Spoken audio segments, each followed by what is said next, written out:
Understanding hold baggage in air travel. Hello everyone, and welcome to our English language learning series. Today, we're going to explore the phrase, hold baggage. This is a term you'll often encounter in the context of air travel, so understanding it can be really helpful, especially if you're planning to travel by plane. Hold baggage refers to the luggage that passengers check in at the airport counter before their flight. This is different from hand luggage or carry-on baggage, which you can take with you into the plane's cabin.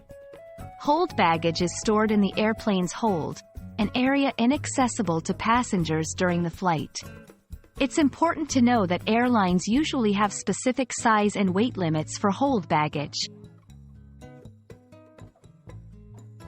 When preparing your hold baggage, there are several guidelines to keep in mind. 1. Weight and size restrictions. Each airline has its own rules, but generally, there's a maximum weight and size for each piece of luggage. 2. Prohibited items. Certain items are not allowed in hold baggage for safety reasons, like flammable liquids or dangerous goods. 3. Fees and charges. Many airlines charge extra fees for hold baggage, and these fees can vary based on weight and number of bags. Packing your hold baggage efficiently can save you time and stress.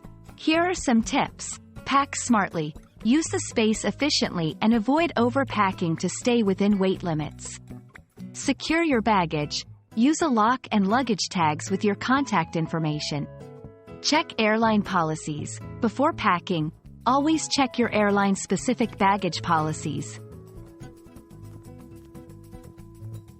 I hope this video has helped clarify what hold baggage is and how to handle it when you're flying.